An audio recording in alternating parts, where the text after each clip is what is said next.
बालिका आदर्श विद्या मंदिर द्वारा संचालित ऑनलाइन कक्षा में आप सभी भैया बहनों का स्वागत है। कक्षा अष्टमी विषय विज्ञान दिनांक 7 अक्टूबर 2020 वार बुधवार। अपना अध्याय 3 चल रहा था और संश्लेषित रेशे और प्लास्टिक ये अपने अध्याय का नाम था। इसी अध्याय के अंदर अपन ने पार्ट 3 के अंदर पिछले वीडियो के अंदर अपन ने रेशों के प्रकार पढ़े थे, जिसमें हमने पढ़ा था प्राकृतिक रेशा और संश्लेषित रेशे।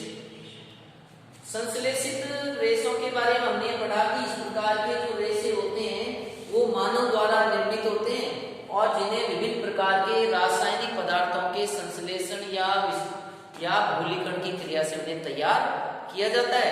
इसलिए ये सिंथेटिक कहलाते हैं, यानी मानव द्वारा कह दीजिए कृत्रिम रेशे कहलाते हैं। आज साथ ही उसके अंदर अपना बहुलक के बारे में भी पढ़ा था, तो उसी श्रृंखला को ध्यान में रखते हुए आगे आज अपन बढ़ेंगे। और आज अपना जो टॉपिक रहेगा आज का वो रहेगा कि संश्लेषित रेशों के प्रकार व उनके उपयोग, यानी कि मानव निर्मित रेशे हैं या संश्लेषित रेशे हैं वो कितने प्रकार के होते हैं। तो यहाँ पर हम देखेंगे कि मानव निर्मित जो रेशे होते हैं वो 4 प्रकार के होते हैं। कितने प्रकार के होते हैं? 4 प्रकार के। सबसे पहला जैसे रेयॉन है, दूसरा नाइलॉन, तीसरा अपन देखें पॉलिस्टर और चौथा देखें तो अपन यहाँ पर एक्रिलिक। तो 4 प्रकार के अपने रेशे होते हैं। अब इनमें से आज अपन चारों प्रकार के रेशे के अंदर विस्तार से अपन उनके निर्माण के, उनके गुणों के बारे में, विशेषकर उनके उपयोग के बारे में यहाँ पर परिचर्चा यहाँ पर करने वाले हैं। अब 4 में से आज अपन शुरू के जो 2 रेशे हैं उनके ऊपर आज के वीडियो में अध्ययन करेंगे। तो देखिए सबसे पहले तो अपन बात लेते हैं कौन सा? रेयॉन के बारे में। इसके बारे में पढ़ेंगे अपन रेयॉन।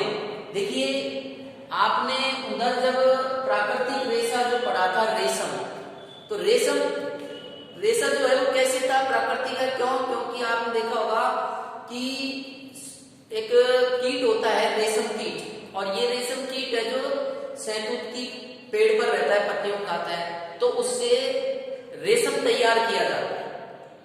ठीक उसी प्रकार का रेयॉन भी एक प्रकार का ऐसा ही रेशम जैसे गुण वाला ये रेयॉन होता है, क्योंकि इसके भी गुण सेम डिटो है। जो कैसे होते हैं कि रेशम के गुणों वाला ही एक रेशा है, कि रेशम जैसा ही इसके अंदर गुण मौजूद होते हैं। और इसे अपन फर्क यह है कि ये मानव निर्मित है। क्या? मानव के द्वारा इसको प्राप्त किया, बनाया जाता है। और इसे अपन क्या करेंगे कि इसे काष्ठ लुगदी के रासायनिक उपचार के द्वारा इसको तैयार किया जाता है। तो इसे ही हम रेयॉन या संश्लेषित रेशे कहते हैं। ठीक है, तो देखिए यहाँ पर क्या लिखा हुआ है कि रेशम संश्लेषित रेशों के प्रकार व उनके उपयोग। तो सबसे पहले देखिए कितने प्रकार के हो गए? पहला रेयॉन, दूसरा नाइलॉन, तीसरा पॉलिस्टर और चौथा एक्रिलिक। तो देखिए रेयॉन क्या है? आपसे कोई कहे भाई रेयॉन क्या है, तो आप कहेंगे यह रेशम के गुणों वाला ही एक जैसा एक रेशा होता है जो मानव द्वारा निर्मित किया जाता है, यानी मानव द्वारा इसको तैयार किया जाता है। कैसे करेंगे? इसे क्या है? प्राकृतिक काष्ठ होती है, तो प्राकृतिक काष्ठ की लुगदी के रासायनिक उपचार से इसे प्राप्त किया जाता है। तो इसे हम रेयॉन अथवा कृत्रिम रेशम भी कहते हैं। और यह रेशम से सस्ता होता है। उधर जो रेशम जो अपन प्राप्त करते हैं रेशम कीट, वो थोड़ा महंगा पड़ता है, लेकिन उसी गुणों जैसे वाला होता है, लेकिन इसकी खासियत ये होगी मानव निर्मित है। और दूसरा क्या है कि ये उससे सस्ता पड़ता है। अच्छा है ये कहने का मतलब। आइए रेयॉन के उपयोग पढ़ते हैं। रेयॉन के उपयोग क्या है? आप देखिए रेयॉन को अपन कपास के साथ मिला करके इससे रेशम की चद्दरें तैयार कर सकते हैं। पहला उपयोग क्या उपयोग होता है? पहला कि इसे अपन कपास के साथ मिलाते हैं। किसको? रेयॉन के साथ अगर हम कपास मिला दिया जाए तो मिला करके उसे रेशम की चद्दरें तैयार की जा सकती हैं। दूसरा उपयोग क्या है कि ऊन के साथ अगर अपन रेयन मिला मिला दें तो उससे अपन गलीचे तैयार कर सकते हैं, या फिर यूं कहिए कि कॉलिंग तैयार की जा सकती है। तो देखो उपयोग दो दे रखे हैं यहाँ पर। रेयन को कपास के साथ मिलाकर के रेशम की अनेक चादर बना सकते हैं। दूसरा उपयोग है, यदि रेयन को ऊन के साथ मिला दिया जाए, ऊन के साथ रेयन को मिलाकर कॉलिंग या गलीचा तैयार किया जा सकता है। तो ये अपना हो गया रेयन क्या है और रेयन के कोई दो उपयोग अपन ने यहाँ पर पढ़ लिए। अगला जो हमारा संश्लेषित रेशा है दूसरा प्रकार का वो है नायलॉन। क्या है? नायलॉन। देखिए नायलॉन भी क्या है, यह भी एक मानव निर्मित रेशा होता है, अर्थात कृत्रिम रेशा होता है, जिसे अपन कोयले है, जल है और वायु के रासायनिक संश्लेषण की क्रिया के द्वारा या बहुलीकरण की क्रिया के द्वारा इसे तैयार किया जाता है। ठीक है ना।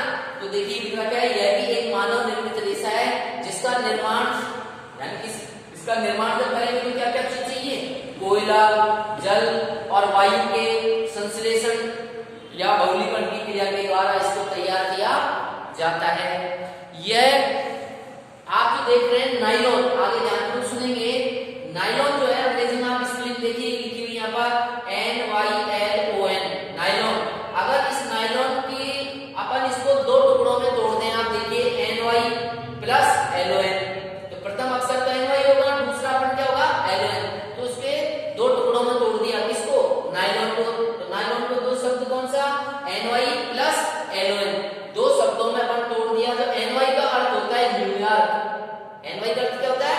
न्यूयॉर्क, और LON का मतलब होता है लंदन। इसका मतलब क्या निकला कि यह मानव निर्मित जो प्रथम रेशा था, सबसे पहले दो बड़े शहर, कौन सा? NY का मतलब न्यूयॉर्क सिटी में, और दूसरा कौन सा? LON का मतलब लंदन। तो न्यूयॉर्क और लंदन जो सिटी है बाजार, उसमें सबसे पहले ये रेशा प्रचलित हुआ मानव द्वारा। जो कृत्रिम पहला जो रेशा था वो न्यूयॉर्क और लंदन के बाजार में सबसे पहले ये आया था, इसलिए इसका नाम नायलॉन रख दिया गया, या इसको नायलॉन 66 भी कह देते हैं क्योंकि इसमें कार्बन परमाणु की संख्या 6 होती है इसलिए। तो यहाँ पर लिखा हुआ है, ध्यान सुनेंगे कि यह भी एक मानव निर्मित रेशा है जिसका निर्माण कोयले, जल और वायु के संश्लेषण द्वारा किया जाता है या निर्मित किया जाता है। यह प्रथम पूर्ण रूप से संश्लेषित रेशा है, जो आपको बता दिया 2 सिटियों में आया गया था। ठीक है ना। अब आइए इसके गुण पढ़ लेते हैं, ये रेशे के क्या क्या गुण है। तो इसके अंदर देखेंगे सबसे पहला गुण तो है कि ये रेशा बहुत ही अधिक हल्का है, यानी कि बहुत ही लाइट है ये। साथ ही ये प्रबल, प्रबल का मतलब मजबूत है तथा प्रत्यास्थ होते हैं, अर्थात इनमें लचीलेपन का गुण आता है। तो क्या क्या बात होगी कि ये रेशे बहुत अधिक हल्के हैं, मजबूत तथा प्रत्यास्थ होते हैं। दूसरा गुण क्या है? इससे बने कपड़ों में सलवटें नहीं पड़ती, यानी कि बहुत अच्छी बात है इस रेशे की कि इसके बने हुए जो कपड़े होते हैं उनमें सलवट नहीं पड़ती, यानी कभी प्रेस करने की इतनी आपको आवश्यकता नहीं पड़ती। और साथ ही ये मजबूत भी होता है, जल्दी से फटता भी नहीं, इससे निर्मित कपड़े होते हैं। तो इससे बने कपड़े में सलवट नहीं पड़ती तथा अधिक समय तक स्थायी रहते हैं, यानी मजबूत होते हैं, काफी लंबे समय तक चलते रहते हैं। ठीक है ना। तीसरा देखिए, ये रेशे जो होते हैं कम पानी को सोखते हैं, यानी पानी इतना सोखते नहीं है, एब्जॉर्प्शन की इनमें इतनी क्षमता नहीं होती, तो इसलिए ये इनसे निर्मित कपड़े होते हैं तो बहुत जल्दी ये सूख जाते हैं। वाष्पीकरण के लिए तो पानी इतना होता नहीं है तो ये जल्दी सूख जाते हैं, तो इससे ये कम पानी सोखते हैं तथा जल्दी सूख जाते हैं। और सबसे अंतिम जो गुण है इसका बहुत ही अच्छा है कि ये रेशे एक तो चमकीले होते हैं और धुलने में सुगम होते हैं, इसलिए कपड़ों के निर्माण हेतु इनका प्रचलन बहुत ज्यादा है मार्केट के अंदर। ठीक है ना। तो ये 4 विशेषता नायलॉन की है, जिसके कारण आज बाजार में इनकी डिमांड बहुत ज्यादा है नायलॉन की, इसलिए ये रेशा सर्वश्रेष्ठ माना गया है। ठीक है ना। आगे देखिए, तो ये इसके गुण हो गए। अंतिम बिंदु अपन चलते हैं नायलॉन के उपयोग, कि नायलॉन के क्या क्या उपयोग हो सकते हैं। तो देखिए सबसे पहली बात तो क्या है कि नायलॉन जो रेशा है, इसका जो रेशा है बहुत ही अधिक मजबूत होता है, यानी इस्पात या लोहे के जो तार है वो कुछ नहीं इसके आगे, उनसे भी मजबूत होता है। तभी तो इसका उपयोग है जो पहाड़ी चट्टानों पर चढ़ने के लिए, उन बड़ी बड़ी रस्सियों के निर्माण के लिए या पैराशूट की रस्सियां आदि बनाने में इनका उपयोग किया जाता है, क्योंकि इनमें इतनी अधिक मजबूत होते हैं, प्रबल होते हैं कि इस्पात से भी कहीं बहुत ज्यादा मजबूती होता है। तो लिख रखा है कि नायलॉन के रस्से इस्पात से बने तारों से मजबूत होते हैं, इस कारण अतः इनका उपयोग उपयोग चट्टानों पर चढ़ने के लिए रस्सियों के निर्माण में किया जाता है। दूसरा देखिए, नायलॉन रेशों का उपयोग अपन क्या करते हैं, दांतों की जो सफाई करने वाली जो ब्रश है, तो दांत साफ करने की ब्रश बनाने में, कारों की सीट के पट्टे आदि बनाने में भी इनका उपयोग किया जाता है। और तीसरा उपयोग देखिए, इसका उपयोग मछली पकड़ने के लिए जालों में किया जाता है। मछली पकड़ने का जो नेट होता है जाल, उसके लिए करते हैं। साथ ही आकाश में आप देखोगे पैराशूट होते हैं, तो पैराशूट का जो छाता टाइप होता है उसका कपड़ा भी इसी का बना होता है, बड़ा मजबूत होता है। तो इसका उपयोग मछली पकड़ने के जाल, दूसरा पैराशूट का कपड़ा बनाने में किया जाता है, होता है। और चौथा देखिए, जुर्राबे, रस्से, तंबू जो टेंट होते हैं अपने, सैन थैला यानी स्लीपिंग बैग, वे पर्दे आदि बनाने में भी इनका ही उपयोग किया जाता है। तो ये हमारे नायलॉन के कितनी बातें होगी, 4 उपयोग हो गए, ठीक है ना। तो आज की वीडियो में अपन ने मानव निर्मित रेशों के प्रकार पढ़े थे। 4 में से 2, एक तो रेयन और दूसरा नायलॉन रेशे के अपन ने गुण और उनके उपयोग पढ़ लिए थे, ठीक है ना। आज इन 2 रेशों के बारे में आपने कितना ग्रहण किया, अभी अपन गृह कार्य की दृष्टि से मूल्यांकन कर लेते हैं, पता लग जाएगा। तो सबसे गृह कार्य की दृष्टि से देखिए, यहाँ पर पहला प्रश्न है, रेयन क्या है, इसका एक उपयोग लिखिए।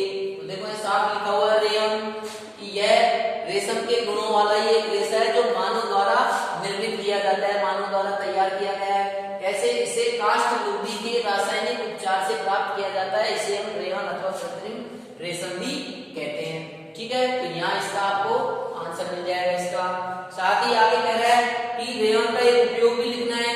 तो आप देखिए उपयोग के हेडिंग में 2 उपयोग यहाँ पर दिए हैं, कोई सा भी आप 2 उपयोग लिख सकते हैं। रेयन को कपास के साथ मिलाकर रेशम की चादर बना सकते हैं, दूसरा ऊन के साथ रेयन को मिलाकर का कॉलिन या गलीचा भी तैयार कर सकते हैं। तो ऐसे लाइक कोई एक उपयोग आप लिखते हैं, क्लियर। दूसरा प्रश्न देखिए, नायलॉन क्या है और इसके 4 उपयोग बताइए। तो यहाँ पर आपको बता दिया गया है नायलॉन क्या है कि यह भी एक मानव निर्मित रेशा है जिसका निर्माण कोयले, जल और वायु के संश्लेषण के द्वारा इसको निर्मित किया जाता है। और ये 2 शब्दों से बना है, अगर आपको डिटेल देनी है। नायलॉन का जो अर्थ 2 टुकड़े हो गए, तो एनवाई और दूसरा एलवाई। एनवाई का मतलब है बिलियर्ड और एलवाई का मतलब लंदन, यानी 2 बाजारों में सिटियों में सबसे पहले आया था, इसलिए इसका नाम नायलॉन रख दिया गया। तो आंसर आपके मिल जाएगा। उपयोग देखिए कह रहा है इसके 4 उपयोग देखिए, तो उपयोग यहाँ दिए हुए हैं, देखिए 4 नायलॉन के उपयोग यहाँ पर दे रखे हैं। नायलॉन के रस्से इस्पात से बने तारों से मजबूत होते थे, इनका उपयोग चट्टानों पर चढ़ने के लिए रस्सियों के निर्माण में किया जाता है। दूसरा, नायलॉन रेशे का उपयोग दांत साफ करने की ब्रश, कारों की सीटों के पट्टे आदि बनाने में किया जाता है। तीसरा, इसका उपयोग मछली पकड़ने के लिए जाल, पैराशूट का कपड़ा बनाने में होता है। एंड का है जुर्राबे, रस्से, तंबू, सैन थैला व पर्दे आदि बनाने में भी इनका उपयोग किया जाता है। तीसरा देखिए, नायलॉन का प्रयोग कपड़ों के बनाने में बहुत अधिक क्यों प्रचलित है, यानी नायलॉन का ज्यादा उपयोग है जो कपड़े बनाने में किया जाता है। तो ऐसी क्या खासियत है, तो ये 4 गुण आप यहाँ पर देख सकते हैं। क्या खासियत होती है कपड़े बनाने में इसलिए प्रचलित है? पहला कि ये रेशे बहुत अधिक हल्के, मजबूत तथा प्रत्यास्थ होते हैं।